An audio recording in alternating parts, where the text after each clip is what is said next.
Bonjour à tous, j'espère que vous allez bien et comme promis, je vais vous faire une vidéo sur les questions que vous m'avez posées sur Instagram.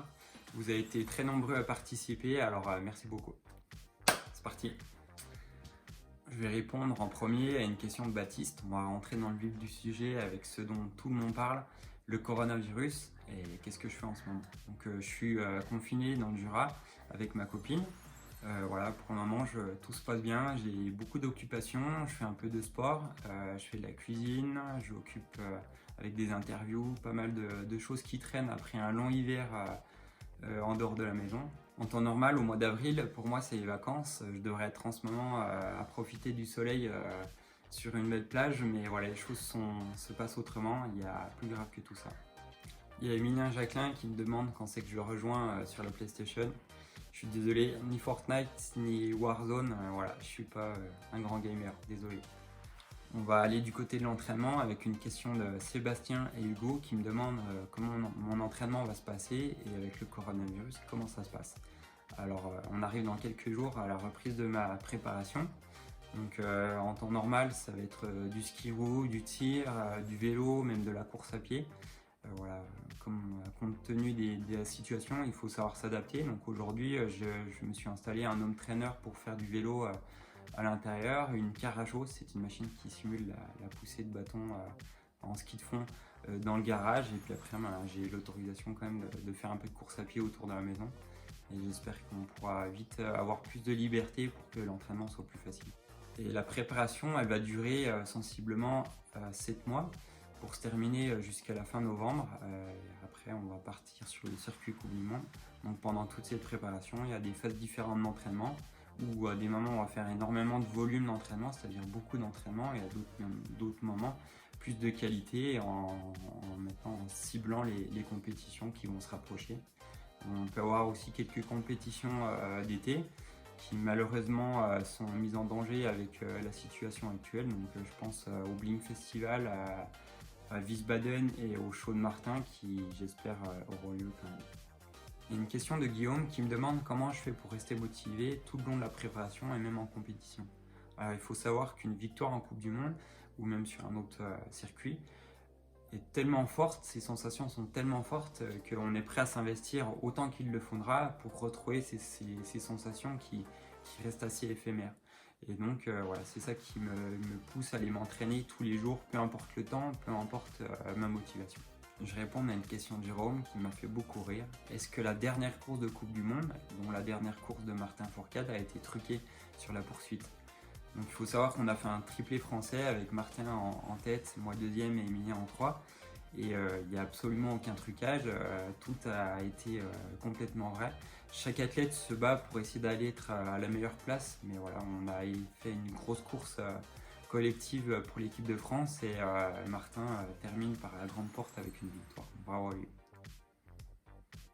Il y a Mélanie qui me demande une anecdote sur la saison passée. Alors j'ai raconté une histoire assez surprenante. On était en République tchèque et on prenait une navette à l'hôtel pour aller au site d'entraînement. Et sur la route, on a croisé un contrôle de police et le bus n'a pas ralenti et le policier est resté au milieu de la route. Ce qui fait qu'on a percuté le policier avec le rétroviseur. Et voilà, donc le chauffeur de bus est sorti pour aller s'expliquer avec les policiers.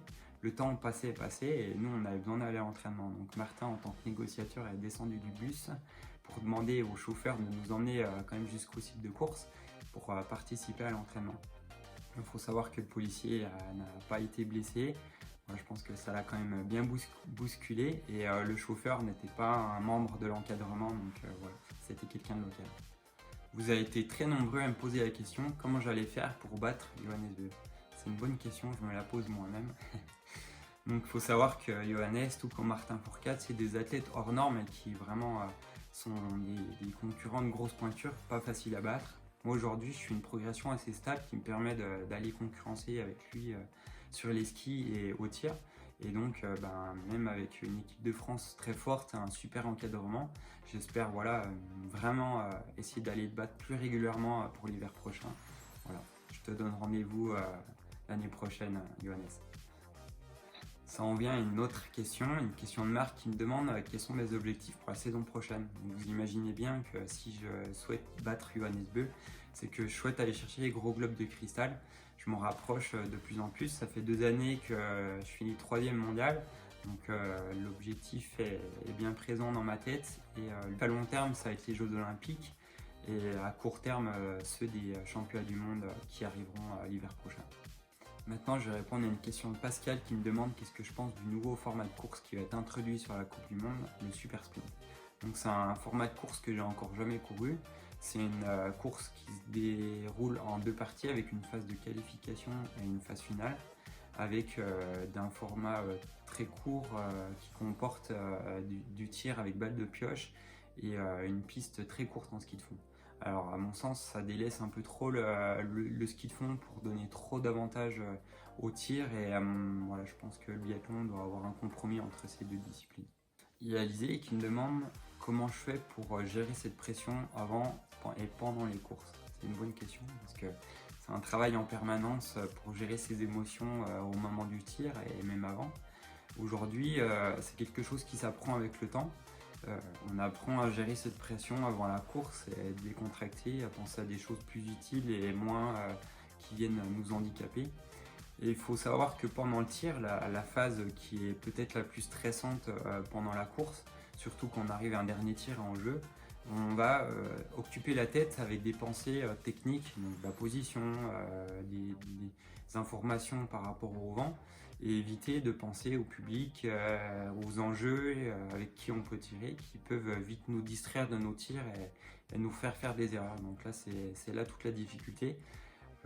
C'est un travail en permanence parce que voilà, ça m'arrive d'avoir des tirs qui sont avec beaucoup d'émotion. Je pense au dernier tir au championnat du monde sur le relais où les jambes se mettent à trembler, on perd un peu le contrôle, mais il faut savoir garder la tête froide dans ces moments-là. Voilà, on arrive au bout de cette vidéo questions-réponses. J'espère que ça vous aura plu. Je m'excuse déjà pour toutes les questions auxquelles je n'ai pas répondu, mais si ça vous plaît, on refera ça par la suite. Et voilà. Prenez soin de vous et restez chez vous. À bientôt. Fini.